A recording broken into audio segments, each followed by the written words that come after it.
All right, we are back. Episode 18, Mere Mortals podcast. Today we're talking about Books. books. In particular, I guess what we're talking about here, what we're thinking about is books that we have read in the past, that we have enjoyed, and also probably books that we haven't quite as much enjoyed. Yep. And I guess some little aspects about reading as well in general. Because we were debating, like, what do we call this? Reading books, but... Yeah, reading books. Do we talk about, is it knowledge? But that's too broad. So we thought, look, let's take with books, go from there, talk about them, how we sort of use them. As I know you not speed read, but read quite prolifically. I don't speed read. To me. I don't speed read. You don't speed read, but you prolifically read and also take notes and review, which I want to kind of get into as well. Yeah. And I probably take them in a much slower format and volume that you do. But we'll sort of talk through that. Today, we're not sponsored by Slushies or Coke. By Coke. Today, it's a Dare Ice Espresso. I think this is a Nestle product. I don't even know anymore. We're just going around now with different companies now until we get someone to sponsor us. Yeah. But we are. I'll actually start this here. We have actually, people might have seen or be aware or might not be that we've sort of paired up with Mac Fitness with some of the podcasts as well. So they themselves now have their own sort of channel with podcasts where they will sort of redistribute our content through their platform as well. Yeah. They're looking to sort of pair up and match up with another individual doing a podcast called Prep Brain, I believe. Cool. And so that'll sort of come out through that one. So if you listen in for Mac Fitness and hear it from that platform, that'll be the Mere Mortals episodes as well coming through there. Nice. So, but first of all, Mere Mortal moment. Kyrin, how you going? Yes. Mine was realizing the importance of routine, especially in freeing up time, which I didn't think I had. Mm-hmm. So since my girlfriend's gone back to Colombia for a bit, I have had just the ability to get myself into a routine more so than I did when she was here. Yep. Mostly because I was showing her around a lot. We were going to different places, seeing different things. So my routine was like not only my like exercise, my like stuff that I like to do, but also like my eating routine, my sleeping routine, all sorts of stuff was just a lot varied day to day. Yep. Whereas now I can really get into like, okay, I want to be in bed by 11 o'clock, get 8 hours of sleep, so I'm waking up at 7. Might vary that a little bit. Yep. For instance, I got up half an hour earlier today to be able to gym with you at like whatever time it was. So it has just freed up so much time that I thought like didn't exist. So for me, that routine, that having that discipline to follow it as well has just resulted in being able to do so much more. Yeah, interesting. It's super interesting because what I noted down for the week was I actually felt fairly good with gym sessions, felt fairly good in terms of alignment with mind and not overly being controlled by amygdala responses this week as much. Good. But one thing that I did sort of note was sticking to my usual sort of routine in the morning and that discipline. And it kind of took me back to the stuff I was talking about on Monday when I put out a little audio just around the discipline. Yeah. And it's so important because you can set up a goal or set up a plan of what you want to be doing, but it's on the little day, every day having the discipline to be like, all right, well, I'm going to do this, and being for sure free enough to do it and carry it through. And then you, like you're saying, you just find like, oh, wow, I actually had 4 hours that I could spare over a week because I'm keeping to time that I should actually be doing. Yeah. And I think it's funnily enough, it's like you're thinking less because you're just doing stuff. So I used to, have to think like, oh, where am I going to fit this in? Because I can't do this in the morning now, so I'm going to have to do it in the afternoon or what time. So I'd probably spend like a good 10 minutes, 15 minutes each day just thinking about how maybe I could structure the day. Yeah. And I actually noticed this a lot, especially since my eating schedule is back the same, which is just one meal a day right in the evening. Yep. I don't have to think about it. I don't have to worry about food, where's it going to come from, how long it's going to take to cook, cleaning, prep, all that sort of stuff.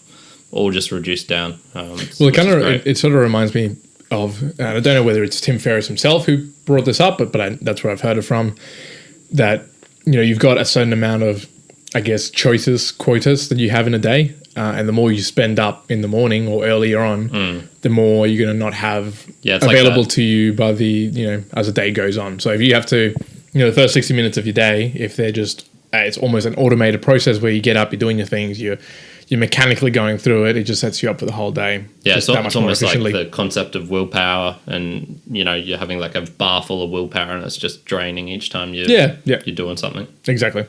So, book reading. Now, there wasn't really a definition I could give you.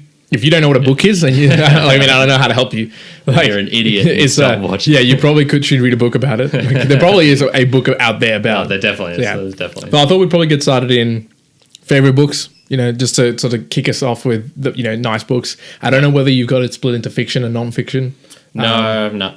You just got general. Well, let's kick it into it. Maybe we'll do like a one-on-one, book to book. I've got a couple. There's probably many more that I've read. I just can't sort of recall. Yeah. I'll start myself off with fiction.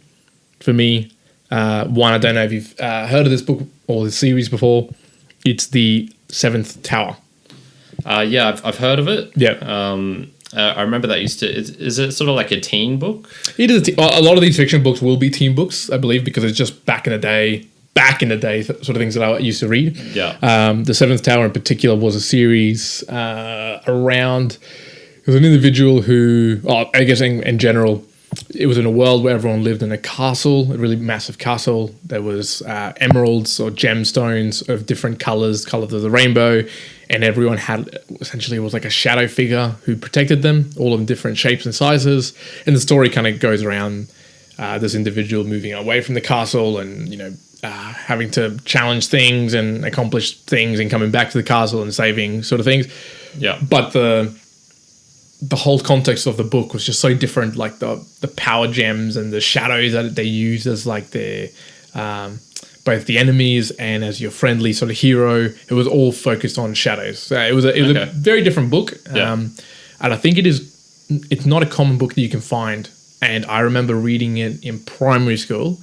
Someone gifted these particular series to me later, like a couple of years ago. And apparently it was a very hard thing to find. To actually request. So, it's an interesting book. I seem to remember that from the... who was the author? It was written by Garth Nix. Garth Nix, yeah. Yeah, I definitely remember that. Yeah, that used to be in the library that the Hyperdome one. And it was actually a result of a partnership, I didn't even know this, from Scholastic and Lucasfilm. Okay. Like Lucasfilm itself.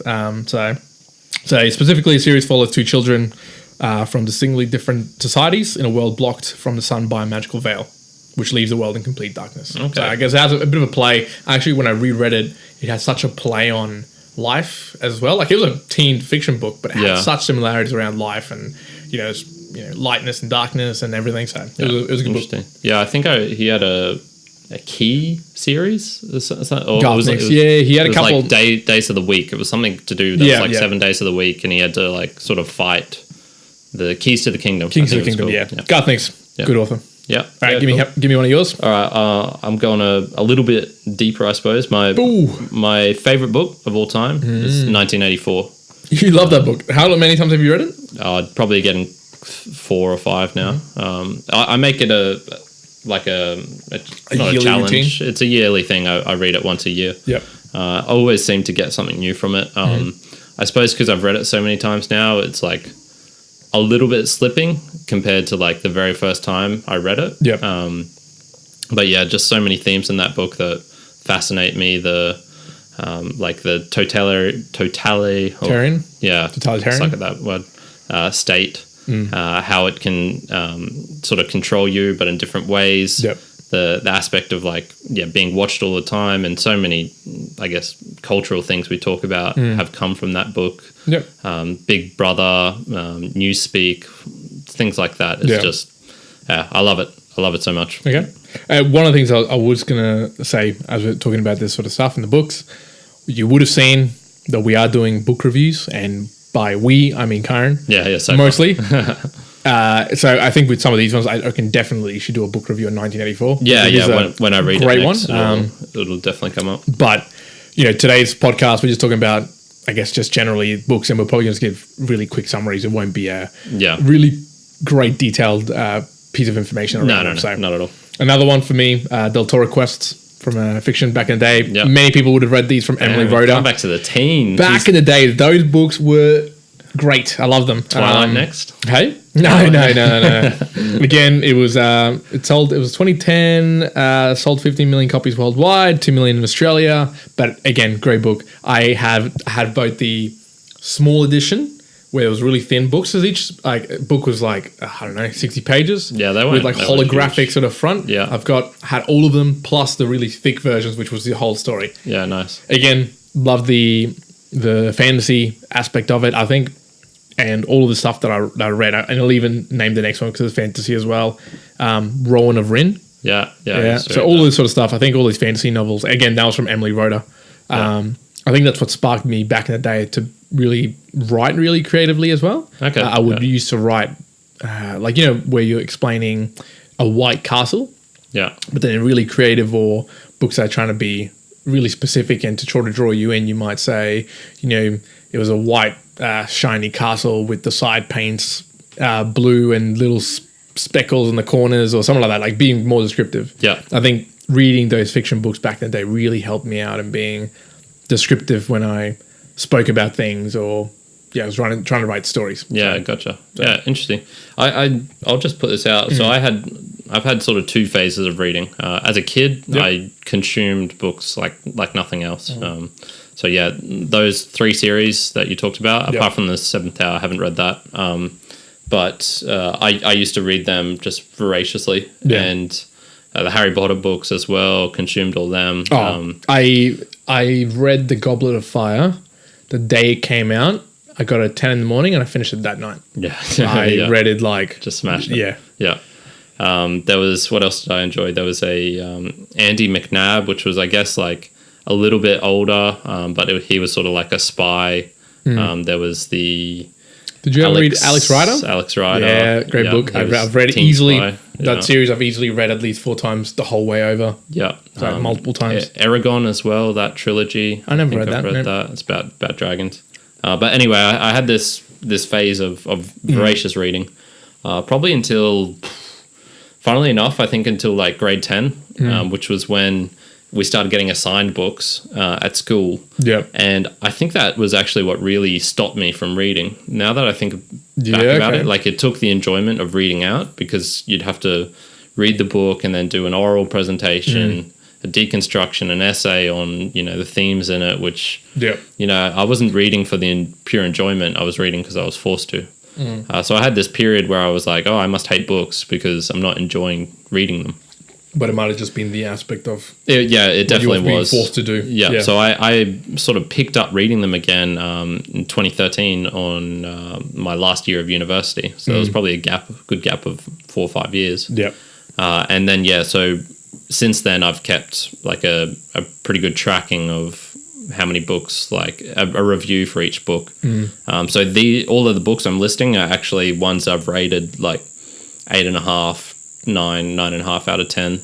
Or the current series of books of good books. Yeah. So all the stuff before, which was some of the stuff you've listing, I didn't put on here.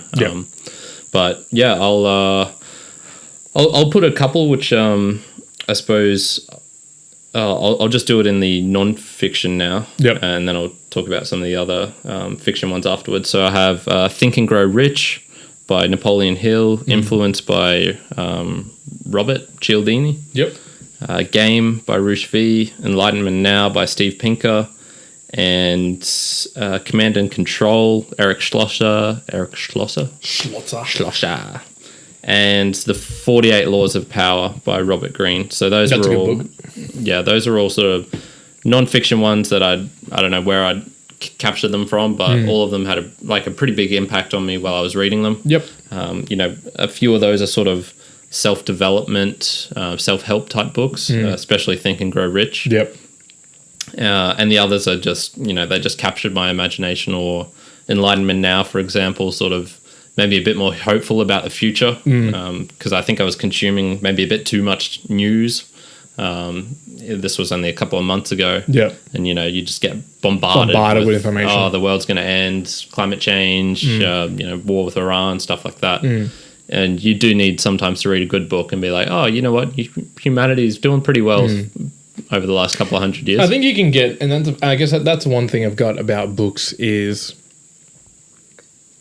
I mean, people can make that commentary around, you can read the books and actually you don't need to, news is peddling in a lot of information and it's a bombardment of it.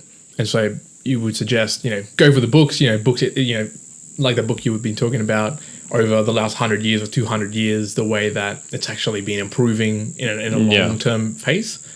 I think totally right. And I think books are really, really good in the same way that, you're reading information that's compiled from probably someone's 40 years of experience or, collectively hundreds of years of experience of other people. Yeah.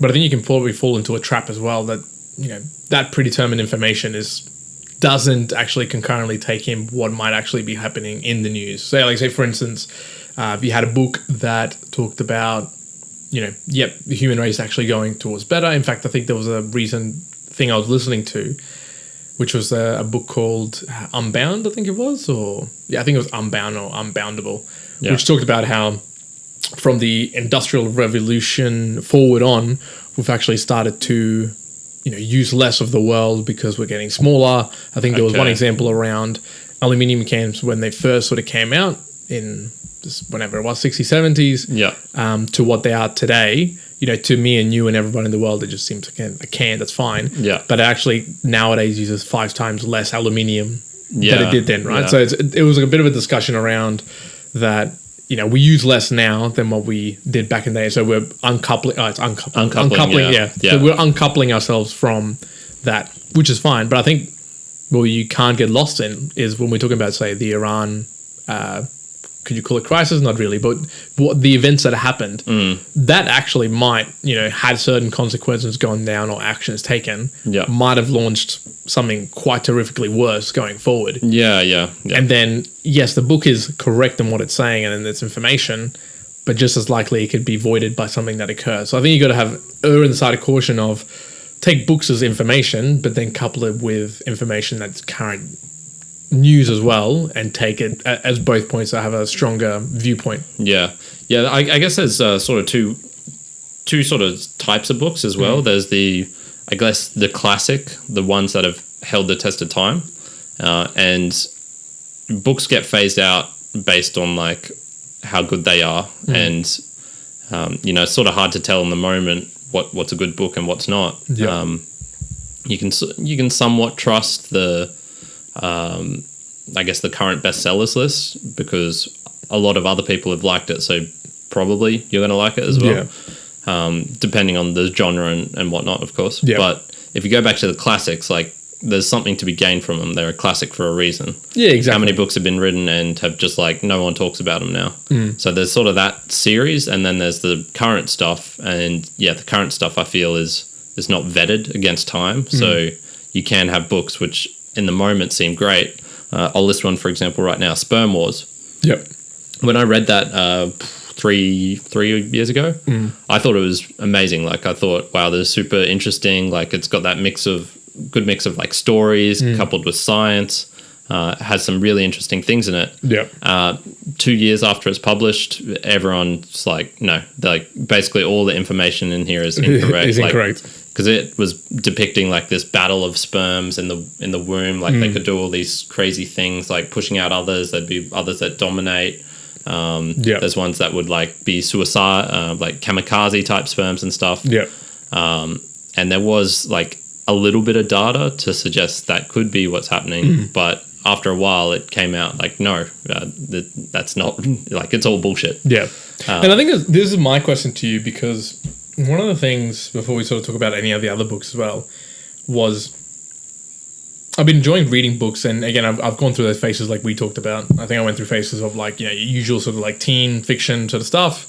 Then I actually moved into really heavy mathematical science books. I think I read, and I've still got a couple of books at home, which are, Fermat's theorem, just huge, massive, thick books on the exact process, the background, all the mathematics, things to do with the universe. I think the book's called A Simple Universe and String Theory, and just goes really mathematically deep on how it all functions.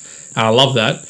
And then I sort of started getting into nonfiction, self-help sort of books, like The Dichotomy of Leadership or Extreme Ownership from Jocko and similar things. And I think that's all fair and good, but I've started really finding that, it's through podcasts and other audio platforms that I'm probably the majority of my learning is coming through now, as opposed to books. Yeah. Do you feel like if you had to look at it ahead, like for you in 10 years, would you say that you would start just consuming purely just audio as opposed to books, or do you still think books have a place? No, definitely they still have a place. I'll get onto this now. So I feel like there's a big difference definitely between reading and audio, but then also between books and audiobooks. I'll address the first one between reading and audio. The thing with audio is it's not like refined. It's just stuff people coming out of their mouths. And the good thing about it is you can consume a lot more, but it's definitely not had like the thought placed into it, the wording placed into it. So you get people spouting off about stuff like we are doing. But if we were to write a book sit about down this and write, and it would probably the conversation be a more would, refined piece. Yeah, it would maybe flow smoother. Probably maybe not, because you're writing and then speaking it anyway. So I think there's definitely an aspect of the reading process that it depends on your mind as well, how well you process information coming in from reading versus from audio versus however else you want to do it. And then just the difference between, say, books and audiobooks. In audiobooks, you're getting so much more information because it's the speaker's intonation, how they're pronouncing different words, how they're saying things, like the dramatic pauses they're leaving and whatnot. So I actually noticed this when I've only ever listened to one audiobook, which was Marching Powder by, can't remember his name, Dusty Hopkins or something, or Rusty. And it was about a British guy who got caught trafficking cocaine in Bolivia and was put in this Bolivian prison, El Paz. And it was all about how this prison was essentially like a community. And so they had kids living in there, wives could come in, they'd be doing washing and stuff. There was like trade inside the prison and whatnot. And reading the audiobook, he spoke with a Jamaican accent, so he's actually like a British guy, but who was from Jamaica. So you wouldn't have picked that up. Just all these different things, and so that in that way, audiobooks are really great. But the lack of extra info may help in comprehension. So, for example, if I said "I kill Gridian," you'd have like no idea. No idea. But if I pass this to you, you might understand what it actually is.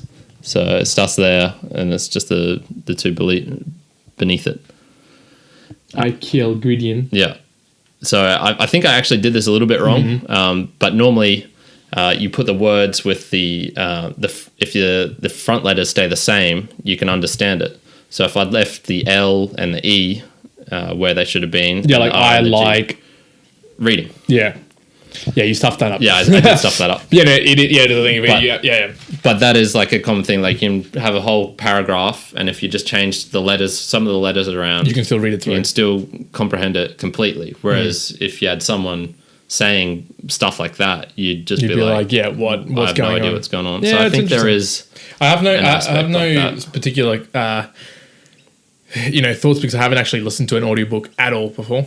So I'm not sure what it would be like. I think it would be beneficial to get like their perspective. Maybe if they even added extra thing. That's why Jocko's reviews sometimes with the specific books are really good. When he talks about, he reads it and then he'll give commentary around it, or have someone else who's there who's written the book and they can talk further. I think that's where you get a lot of the deeper information.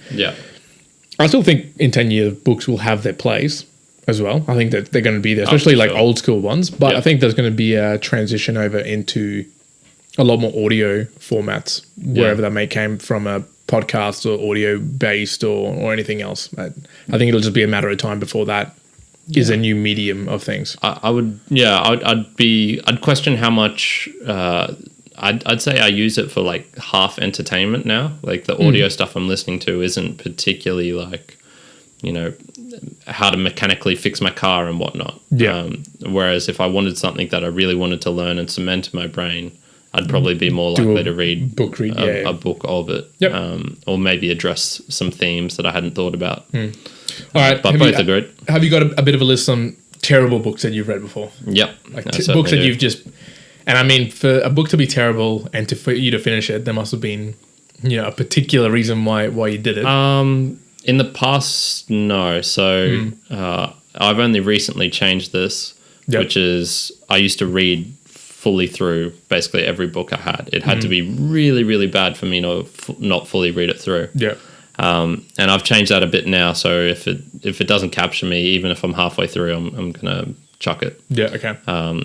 But I still sort of screw that up. This last book I read, The Portrait of an Artist as a Young Man, I shouldn't have read it through. Like I got... What did that rate in your rankings? I think it was like a 4 out of 10. 4 out of 10. Yeah. Nasty. Some of the worst, and these are just, I think, the order of where I read them. Walden by Thoreau, Genetic Entropy and Mystery of the Genome. That was a book essentially that about... That sounds like it'd be a good book. No, because it's the purpose of this book is sort of like it's like a creationist book. Ooh, so okay, I read it in the with the purpose of like testing. Okay, does evolution sort of hold up? What's the opposite side of the argument? Yep. And like he made some good points, but a lot of them were like just stuff I couldn't understand because he got very, very deep. Yeah. Okay. And then the other part was like you really, really have to push to prove that evolution is wrong. And I think you're sort of on the very outside of like scientific knowledge. Like that's getting close to the flat earth sort of level of denial, I guess. Gödel, Escher and Bach, An Eternal Golden Braid. It was just way too high level for me when I was reading. Sapiens, and this is a weird one because a lot of people I know, both like personally and sort of like respect online, really enjoy this book. And I like 20, 30, 40 pages in was just like, no, I don't want to read this. So I'll probably give that one another shot. Yep. The Millionaire Fastlane, Das Reich, and Doors of Perception by Aldous Huxley. You didn't like that one? Doors of Perception. Yeah. No, it was just too like the language was just too flowery for me. Okay. And it was on a topic I'm interested in, which is like psychedelics and how it changes your mind. But it was just very, very hard to understand his language and the way he used it. Interesting how the delivery of something can change so much, even though it's the same topic that you might want to read about, right? Like with psychedelics. And you're interested in it, just the way that it's written or the way someone presents it can totally turn you away from what it is. Yeah. Which, I mean, that's a problem with books, I guess. It's unless the book is, structured and written in the right way, you might get turned off, even though there might actually be some really good content in there to pick up. Yeah. So, yeah. How about you? You got any worse ones? Do you keep lists like that? Yeah. I probably can't recall any that are the worst because I legitimately will probably have, again, thrown them away and not even ever looked at them again. Yeah. There's actually one at the moment that I'm trying to read, and it's to do with the digital transformation in Australia. Yeah. But it focuses on policy. And again, it's not that it's a bad topic, but it is so stretched out by the writers that I'm kind of like 40 pages in, and they haven't really said anything that is of any use to anybody to read it through. Yeah. I think I'm going to give it one more go to read a little bit more to see if I can get to some good bits. But I think it just, again, probably a bit too flowery. They're trying to just extrapolate a lot of things. They're trying to, stretch out a lot of the words that really could be summarized in a page on what they're trying to describe. Yeah, for sure. So, and I think it'd be books like that where they're unnecessarily long for no good purpose. Because then I feel like I'm wasting time. Yeah. Like if I'm reading it with a book, you're going to be taking up time, especially in busy lives. You don't want to be, reading for 4 hours and you pick up that, I don't know, the color blue is blue. Yeah. I would be annoyed if I read for 4 hours to just confirm that. Like that would just be like, no, I didn't need to know that. It'd be funny if the ending was like, it's actually green. It's actually red. You've been lying to the whole time. So I think, and that probably extends more than just for books for me though, because it's the same thing with podcasts. So I have now for, I don't know, more than a year, I've never listened to a podcast at normal speed.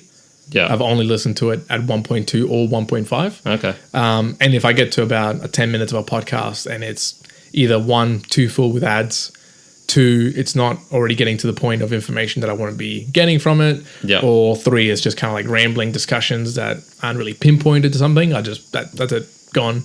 Yeah. I'll go and listen to something else. So, Yeah.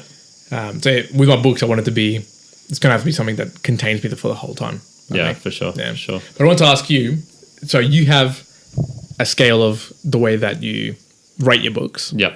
but you also review each book. I want to kind of get your idea of why you review the book, and I guess what your process is with that sort of thing. I suppose the reason is just to be able to remember them, to even if it's like not a book I particularly enjoyed, if someone talks about it or that topic, I do like to be able to say, oh yeah, I read something similar on that, and keep the conversation flowing. Yep. But I do feel there is just aspects that I enjoy reading about, and I suppose it's interesting for me to look back and see what are the things that like I sort of triangulate on that I always sort of come back to and I find interesting. Yeah. And it's just a way of like knowing, I guess, what I find interesting and even just seeing how my own brain thinks. So I recently reread all the reviews I've done over the past, so from 2013, so it's like 6 years. Cool, 6 years, 7 years. Of reading, and it's they're only short things. Most of them are a page. Some of them are only a paragraph long. Because I'm not trying to recite the whole book. It's usually I pick out one thing that I found interesting from it, and I'll expound on that. So even like the portrait of an artist as a young man, even though I gave it a 4 out of 10, I didn't really enjoy the book. I did still find one part of it interesting, and I'll get into the book review that I do of it soon. Yep. But there are always, not always, but most of the time you can find something where you're like, oh, I hadn't thought about that in this way before. Yeah. Like extract the key insight that you picked up from. Yeah, or just point something out in particular. Yeah. A couple other random things I actually noticed from my own list and some of the things I've found. Yep. Anticipation can definitely make a book worse. So if you've heard it hyped up too much, it can be a little bit lackluster. Yep. So I found that with it's not Nick Bostrom's Superintelligence. When I read that, it just like I enjoyed some parts of it, but it's almost like you suck the fun out of thinking about like robots that could be sentient, artificial intelligence and that sort of thing. And the interesting thing is, again, that one is to me, it's a super interesting topic, and I know what you mean. I've heard it in multiple podcasts about great book, you should read it. It talks about all this, and then you kind of talked a little bit about it, and it just sounds like it didn't really hit the mark at all. Yeah, there was aspects of it, but I suppose he just went too deep on the like the technical aspects of how it could occur, and even though he tried to write it for the like average layman, it still felt like just a little bit too much for me. But that was another thing is like your state of mind and present situation will affect how a book affects you. So I've read people who I personally found Walden pretty boring, pretty like nothing too radical in it, and like just the language in it is sort of like that, I guess like 18th century, 19th century old-timey English, which just made it super hard to understand. To read it through. But other people have taken the central message, which is you're being like a slave, you're being like a slave working in the sort of office corporation type culture. Get out into nature, you can see the world, you don't need money and materialism to be fulfilled. I know Roosh, for example, has talked about how much that book affected him when he was in that corporate world. But for me, it like did absolutely nothing. For you, and there'll be vice versa, like books that I've really like hit home for me. For other people, are just going to be like, and I think it's the setting, the environment that you're in as well that will, I think, derive that. I mean, if you're on fire and you're reading a book, you're probably going to associate terrible thoughts to that book. If you're in a super happy mood, and you just read whatever. It might be a terrible piece of work, but you'll be in a happy mood. So that might influence a little bit of the book. But I like the way that you review post finishing a book and kind of extract those key insights that you can kind of reflect back on. Because often, a year, 2 years down track, you can't really recall a lot of the book. But if you can go back to something and be like, oh yeah, there was that particular piece that came out of it and was really, really strong. Fantastic. So it's things like the dichotomy of leadership and extreme ownership that Jocko talks to. Not that I couldn't recall to you many of the things already now, like verbatim of the exact things, but a specific, piece around, what he means by dichotomy, what he means by extreme ownership, that kind of stick around. And that's probably the important points to take away and go, okay, cool. If I wanted to talk to somebody about that book, there's some key insights from it. Were you able to triangulate anything from the books that you've read that you found would be worth sharing? Nothing particularly that like jumps out at me as being like, oh, this is definitely how my mind thinks. Usually I would say like the especially for fiction, the plot itself doesn't really matter to me that much. I suppose it'll just be like certain themes that the characters take or that the characters experience. And it'll just be like one piece of information will jump out at me and really affect my thinking for a little bit and be like, oh, wow, that sort of makes sense. So I noticed this with my dad. So he told me when he read Mein Kampf that one of the things he like just blaringly stood out from it was there was never like a single mention of the final solution in Mein Kampf. So it sort of can make you understand how like back in the day, the politicians, in England and all these other countries, they knew Hitler was a bit of a madman, but they didn't know that he was, it wasn't advertised right from the get-go that this is what he was going to do. Like he's going to, make these concentration camps and stuff. I've had similar things as well where like just a single piece of information will like stick with me and I'll maybe repeat that, in different contexts. The only other thing I noticed was sometimes you don't have to enjoy a book to really have it like influence your thinking. And one of the ones for me that really stands out was Free Will by Sam Harris.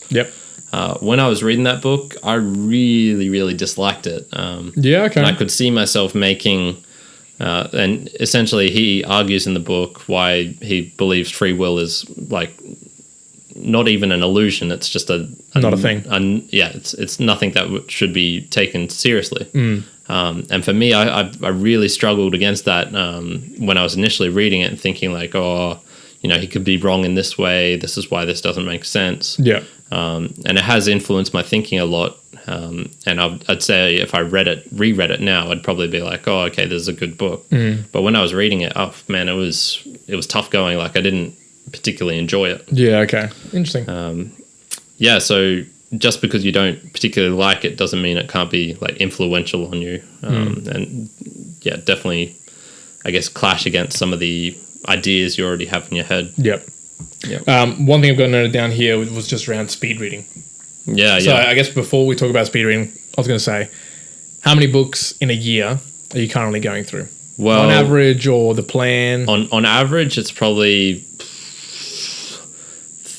between 30 to 40. And one of my goals, like since last October, is to read 50 books in a year. So roughly one a week. Essentially is what you're going for. So that's what I'm aiming for. I don't speed read though. I just I wanted to get that context. So I guess for you, it's around one a week. We'll say maybe 40 books. So one every week and a half, one every 7 days. See, for me, it'll be about 9 days. A book a month. Really, if I can get through it. But one of the things I was kind of looking at, because I have read this before and a couple of the ways you can speed read. Because one of the things, and there's a couple of notes here, but what they sort of talk about is if you use your hand or a card or something to force yourself to speed, like to read the words a little bit quicker, you can read through. Essentially almost skimming the words and picking up the things that help you out. I dislike doing that with books, because I guess there's the enjoyment of a book that you get from reading it and you're kind of taking time off.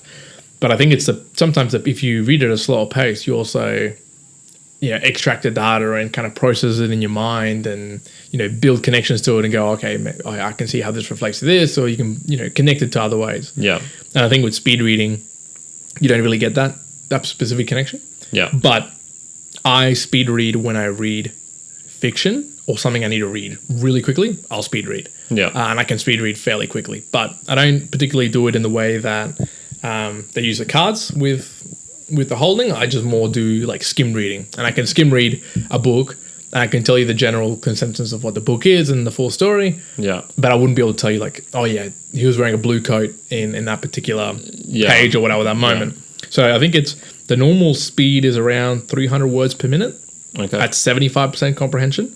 But, it's suggested that you can do speed reading at 700 to 1,500 words per minute at about 90% comprehension. Really? Now, those stats seem to me like, I don't know whether that's valid or not. Yeah. Where that comprehension calculation is even coming from. Yeah.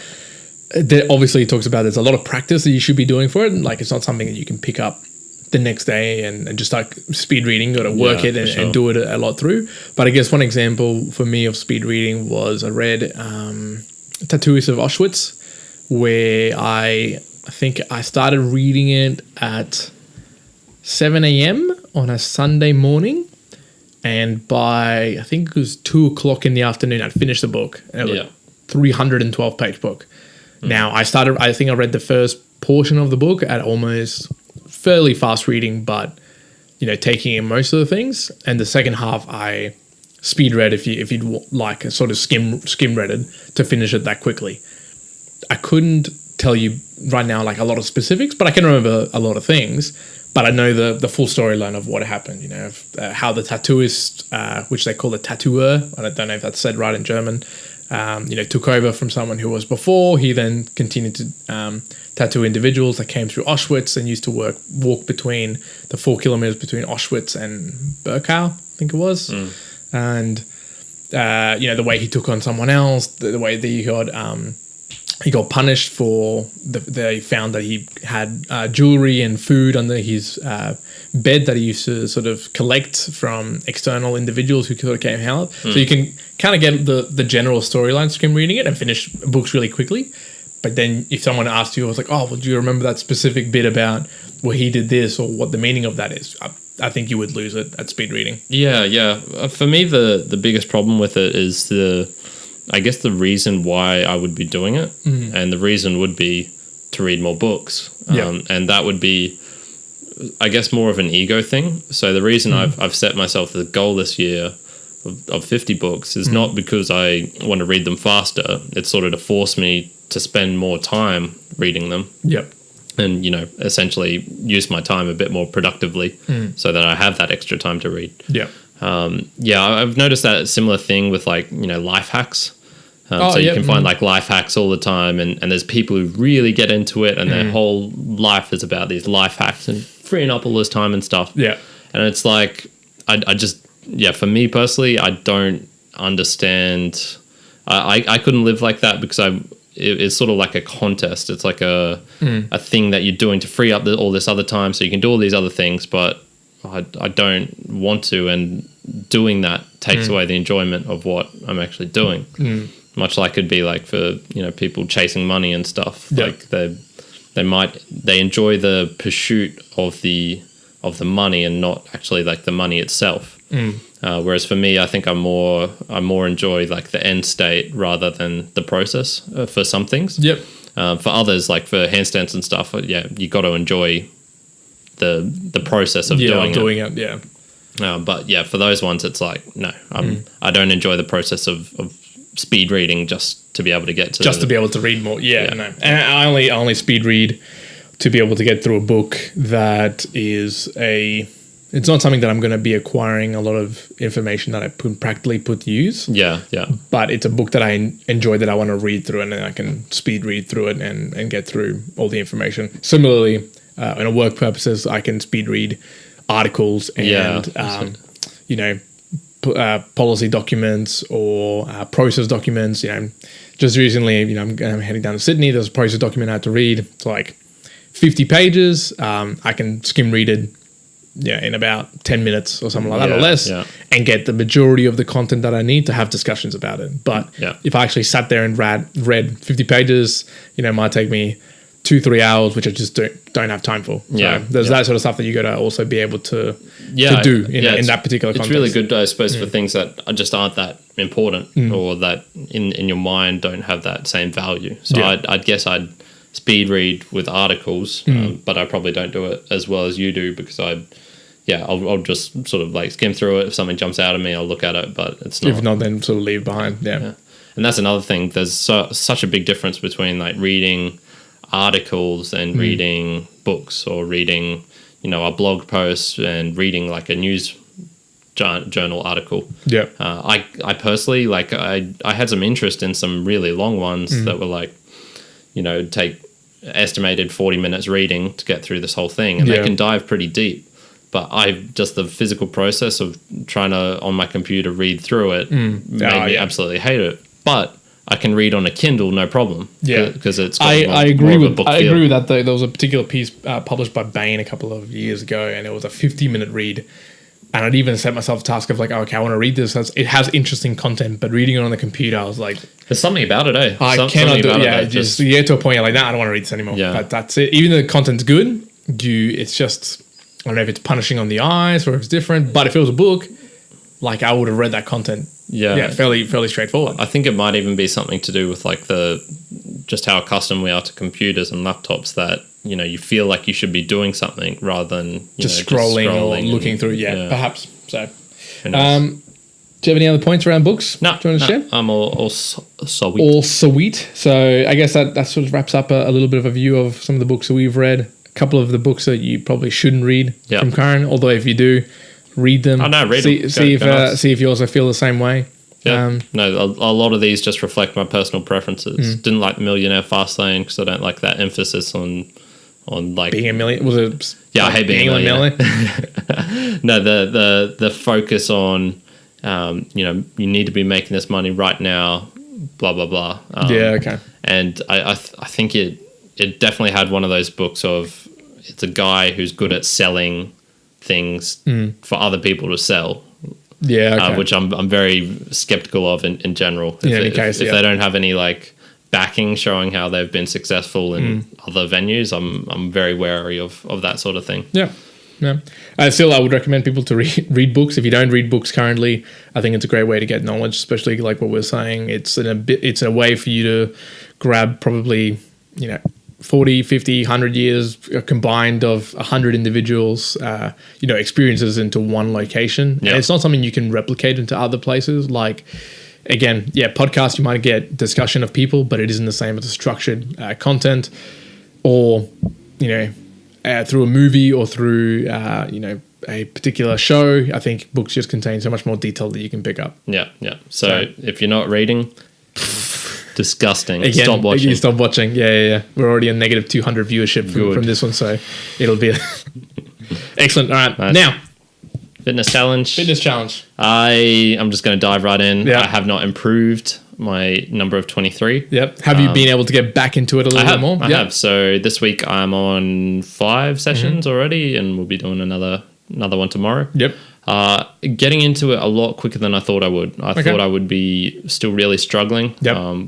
But I feel like maybe I'm not at, sort of PB level where I was at before, but, I'm not too far off. So no, that's good. I'm pretty happy with Then I'll similarly, no fitness challenge. I did attempt a couple more. I think that's it good. was the handstand push-ups today. Again, I equaled my previous score of 30 handstand push-ups, which was fine.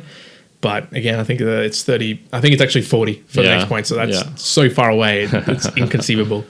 I think the only other couple of ones was the pull-up challenge, which I ended up getting last week. I attempted it again, got to 42. So 50's, entirely a bit pretty far away sort of dream. And I will be now away from my normal gym sessions for 3 weeks. So we'll see what that means, whether it means I just take a little bit of a break, whether I'd be able to do a run, perhaps. Well, Yeah, you can focus on some of the... traveling, so I might be able to do some different things. We'll see. Maybe look for just, a couple of bars or something and, really focus on muscle ups for good point, actually. a while or So something. I don't know how many bars Parramatta has, apart from drinking bars, but we'll Might see. be able to find stuff. Or might be able to find some, so we'll see. But yeah, no, fitness challenge, it remains the same. I think, what week are we on now? Like 12, perhaps? It's starting to creep up on us with the weeks. It is a little bit. And, if you haven't been following us along, it's we can theoretically get up to 100 points. Yeah. So we are 1/4 of the way there for Kyrin and 1/5 of the way there for me. So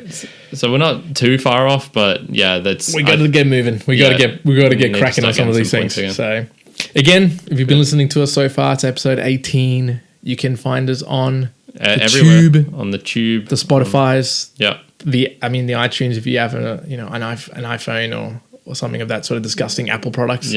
But don't subscribe. We've had some reviews, had some people commenting. Leave us some messages if you want to hear a particular I've topic. that, getting a bit, couple more likes on Instagram. Yep. I'm feeding my ego. Couple more interactions. Well, I enjoy that Instagram now doesn't showcase likes. Yeah, that's it's a nice way. You just put content out. I never experienced that actually, so that's So me, I think it's just like that's what it seems to. What it has really changed is the psyche of previously.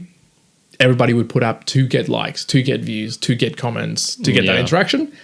Sure, people still do it now, but now it's changed the mentality to, okay, you're just putting out content to put content out. And you don't really have to worry about it, people getting likes or not. It's just putting out content that people hopefully will enjoy or interact with. So I think it has changed a lot of the mindset behind it, which is good. Yeah, so, nice. Yeah, seeing that. Cool. Anyways, that is all. Episode 18, books. Good. We'll see you next week. All right, Kyrin out.